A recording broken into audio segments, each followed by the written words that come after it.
Jen, thanks so much for joining us. We absolutely love working with you at BarBend. And I was hitting myself because when we were chatting last, I realized you hadn't been on the BarBend podcast. You should have been one of the first people on, and I'm so sorry about that oversight. You'll have to forgive me. I will think about it. Well, Jen, you're a legend in the sport of powerlifting, and you've been one of the most visible strength athletes on the planet for a number of years now and still going strong. So I got to ask, what does your training look like these days? And during a time when a lot of competitions have been canceled or postponed, is there anything kind of in your sights that you're actually, training for specifically? Not really. I really was training for Raw Nationals October, which obviously isn't happening.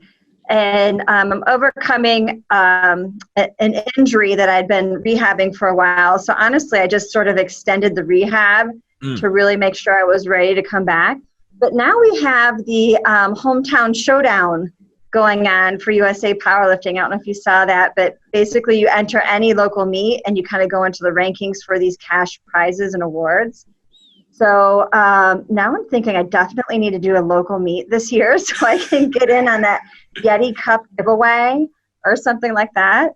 And then we're doing the Lift Together. I don't know if you've seen that, the Lift Together challenge that we're doing on Twitch the second weekend in September. And so that's going to be big fun. So I'm trying to, although I was just sort of lackadaisically training, now I'm like, oh my God, I better get going on some of this stuff. I love the hometown challenge here because it encourages a lot of strength athletes who are at that elite national, international level to compete in local meets. How long has it been since you've competed in a local meet? It has been, I bet it's been at least 10 years. Because I'm the state chair for North Carolina here for USA Powerlifting, I'm usually running the meets or overseeing the meets or refereeing the meets. And I sort of feel like a lot of times those local meets, are for local lifters, right? And so the ones that I have done, I kind of went in as a guest lifter, because you get to a point, when you have a number of nationals and the Arnold and the Worlds, that's plenty for 1 year. You don't really need any more. So it really has been, I think the last time I did one was after I had my son Brody. So that was 2005, and I had to requalify to make nationals again. So I honestly think that was the last time that I lifted at a local meet. I have to say it's going to, I'm sure, awesome for folks who have seen you as an event organizer and as someone who's kind of doing the admin for these competing locally. But it's also got to be, I wonder if it's a little demoralizing for some lifters who are like, yeah, I'm gonna go for top lifter at this competition, and then Jen Thompson, one of the best to ever do it, shows up. Well, there goes my chance. I think I'd probably still do a guest lifter as long as my total went in there, and hopefully it's just more aspiring than defeating, to people.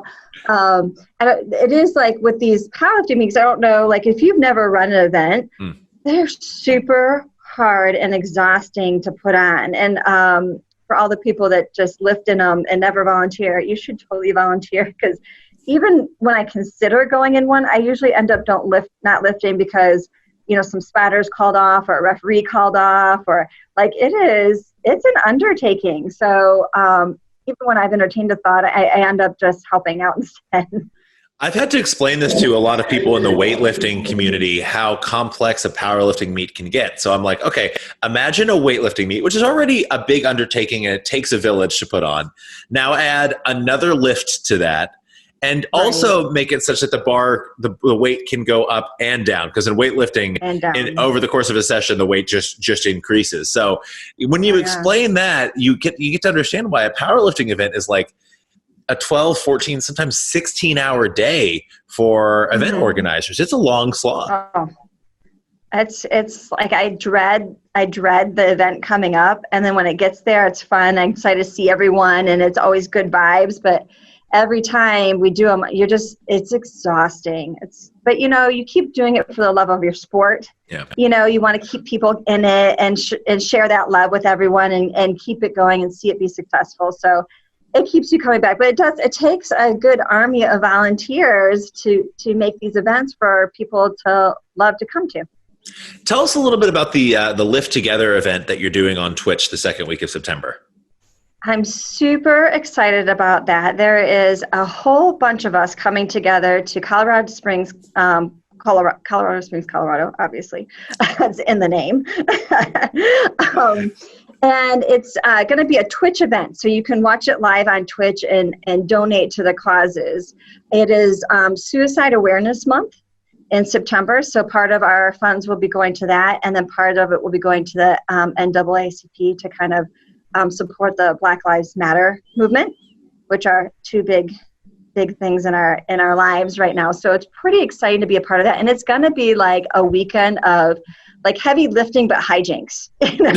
So like just the other day, Bryce Lewis is one of the guys putting it on, and he sent us this picture of these those blow up fat suits, like those big sumo suits. Oh yeah, that you'll put on at like the county fair. Which ones do you guys like? We're gonna have these like wrestle offs with these things. And so even though it's going to be some fun seminars, heavy lifting, but a lot of it's going to be kind of goofy stuff, like feats of strength and weird wrestle off. So, I mean, I'm looking forward to it. Like Ben Pollock's going to be there, and Meg Squats, of course, are some of kind of the big headliners, Matt Vincent. So we've got a whole slew. Blaine Sumner. I mean, if you just look, there's probably would recognize almost all the names, but we are going to be like being careful with the social distance. It's not an audience to come watch it, and it'll be sort of broken up into small groups so that we are maintaining good quarantine skills, I guess. It's what we have to do these days. I have to ask, when it comes to hijinks and power lifters, say this was a normal competition, say this was nationals or the Arnolds.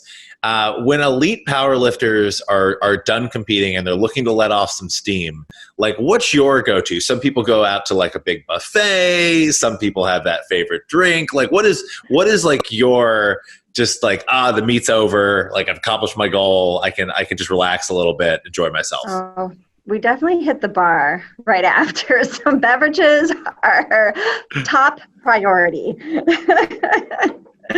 So usually it's a few shots. We'll order some grungy food, but I tend not to eat like too much of the food because like for training, you've eaten so good so long, and then you do the dieting and then the old day lifting. I usually end up feeling horrible if I eat too much. So I usually just go with the liquid approach. Coming back from this injury and rehabbing the injury, how long was your rehab, if you don't mind me asking? And how has that been going? Are you feeling kind of back to 100% right now?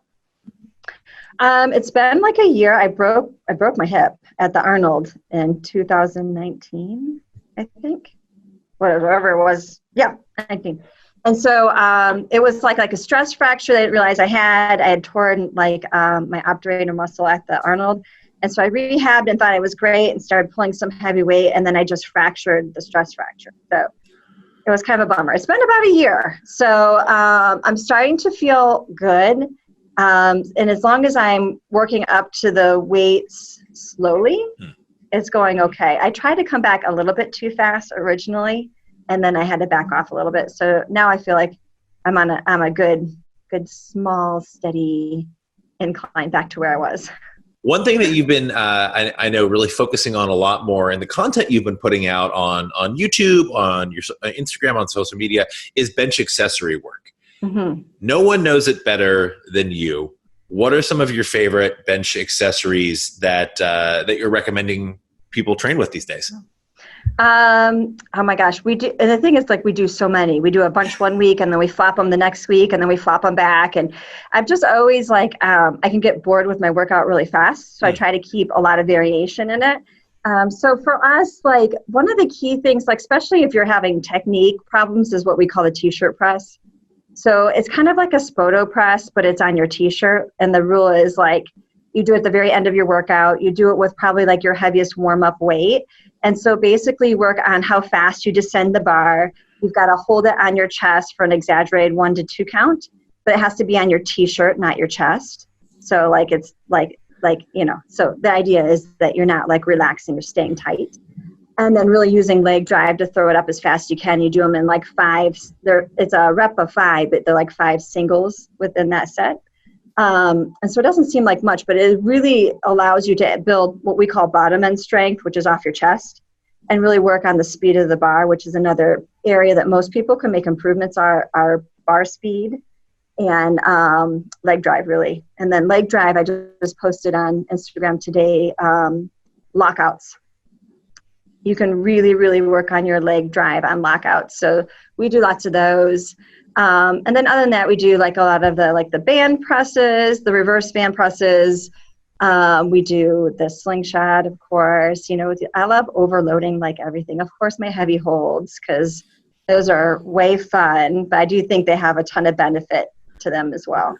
What are some weights that you're using on the heavy holds? Because I'm curious as to like what percentage above a maximal lift people it's go a lot, on those. but it takes a while. You have to kind of practice doing them. But like for me, it's 500. I mean, that is cool. Like you mentioned, it's cool and it's fun. Just holding 500 pounds is like it's just this kind of great number. It really is. It's like unracking it and just letting it settle into your shoulders a little bit. And it's just an isometric hold for about 15 seconds. But really, like, it works to stabilize your muscles. Like, if you ever get like a shitty handoff, like, you'll be fine if you've been doing heavy holds, because you have so much stability and strength from that unrack. So I always think that is a good thing. And then there's tons of studies that prove how isometric holds help with your concentric strength. So it's something we started doing. Like a friend of ours was in chiropractic school many years ago and doing a lot with isometrics. And we thought how we could apply that to the bench. And so we've been doing that ever since. But really, if you wanted to start them, you'd probably just start with a number that was just over your max and then start making, jumps from there. I mean, I've been doing them for so long, I can go, like almost 200 over my max, but you probably can't start off that way. How frequently are you training the bench and bench accessories? And generally for, someone who's an active powerlifter, maybe not at that internationally elite level, what do you think is a good frequency in training volume? So we train like way differently than everybody else. Like, I'm just going to lay it out there. It's going to seem weird. And we always have. Like, people always tell me I train more like a bodybuilder than a powerlifter. But that's okay. So, as I've gotten older, I've noticed that I've needed more rest. I just turned 47 this year. So I started in my 20s. So it's been a long road. So we're actually on what we call a 9-day cycle. So instead of doing it in 7 days in a week, we do our workouts in 9 days. So, but the workouts we do are like hugely intense for about 2 hours. So I only have a bench workout once every 9 days, and I have an accessory day once every 9 days, which probably doesn't seem like a lot for what most people are doing because they're benching like 2 or 3 times a week and yada, yada, yada. I just do it once every 9 days, but I go all out when I do it. Well, what kind of sets and reps are you doing on the primary lift and accessories during that once every 9-day session? Well, we flip them from week to week. We work on speed 1 week and we work on like the heavy weight 1 week. So we kind of like, we're always mismatching and moving things around. But generally, like if you're talking like on our heavy week, we do a heavy hold. We do 3 sets of 5 on flat, 2 sets of 5 on incline and decline. We do what's called upload presses or reverse bands where you hang them from like a squat rack and you move some super heavy weight. Like, so I'm doing like 360, 370 on those. And then we'll end with some like dumbbell presses of 8s. And then we do our little funky push-ups on a push-up board with a ball. And so we do that. And then the other weeks we work on speed. So we're doing singles. We're doing, again, flat, incline, decline. We'll throw in some bands the other way. And then on accessories, we're doing like slingshots and lockouts and more band work and some shoulder work. And it's complicated. I'm not going to lie. Yeah, I'm in my head. We keep messing with it. I look because we keep track of it on our computer, and we're on like version 30. So we just keep the things that like gave us good success, and we try new things. And if we didn't like them or if we didn't see any improvement, we chuck those and put in some new ones. And it's just it's an evolution. Well, you mentioned that you've been in the sport for a while and the sport has changed a lot. I mean, this is well over 20 years in powerlifting and strength sports. Hey, 20 years ago, some of the sports that we cover on BarBend didn't exist. The CrossFit Games didn't exist 20 years ago. Sure. What have been some of the main changes that you're most aware of or want to call some attention to in the sport of powerlifting over that time period? Well, obviously we have way more women doing it, which is really nice. Because when I started in 99 and there just wasn't the social media, obviously. And you were just reliant on magazines. And so you would have to wait months to hear about competition or look and see which one, if there was one in your area. It was just like a whole different world. It was just so much on a smaller scale. So that has been a huge change. I love that we see more women in it, and it's sort of lost that taboo that, women have to be big, ugly men, to be in the sport. So I like that is gone. More women are really into trying it, and there's so many examples of nice, strong looking women that don't have any masculinity at all. So that's been a nice change. I think the men have been very supportive of our sport. We used to separate everything, like there was a women's nationals and a men's nationals.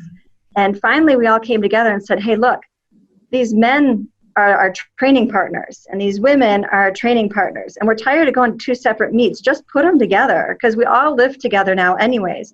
So that's another really good change, is that you have men and women working out and lifting together. So I think that has been really good. We've obviously stepped up with the quality of the meets and how they're run. If you've ever been to the Arnold, like the panels they put behind the lifters and the acoustics are like, they're like rock concert style setups. I mean, like the improvement they used to be like our nationals would be in like a VFW hall, and it would take forever and you were writing on paper. Like it was crazy. So like we've just really stepped up like our game as far as like just making it more of a mainstream sport and making it more available to everybody. So I mean it's night and day, but in a good way, I think. I wanted to definitely ask where the best place is for people to keep up to date with the work you're doing, training tips and advice, and I know you're big on a few different platforms. So where can people find you? Of course, Instagram, Jen Thompson 132. I always try to post something like sort of meaningful and helpful, not just like a booty pic or something, something that, you could take something away from. And then I have my YouTube channel, 132 Pounds of Power. I'm working on a bench variation series where I'm going through the different exercises I do and how to do them, how to set them up in the gym and where to start at. And I always feel like one of the things that's made me so successful is technique. If you don't have great technique and you're not executing the exercise correctly, you're really missing out on a big piece of it. So I think that's pretty important. And then I do have a website. It's 132poundsofpower.com where you'll be able to see this. I always put my latest stuff on there and just information and results and stuff like that. So those are all great places. I do Facebook. I do more family stuff on Facebook versus powerlifting stuff. Well, Jen, thanks so much for joining us. Really appreciate your time, and looking forward to seeing you as you get back on the platform, and wishing you the best for the rest of 2020. Thank you. And I do want you to know I've been following Jake, and he's looking way more buff during this quarantine. I think he's been eating more, and he's definitely thicking out with 2 C's. I'm going to have to link this video in the podcast page. Jen Thompson, thanks so much for joining us. Oh, I enjoyed it. Thanks for having me.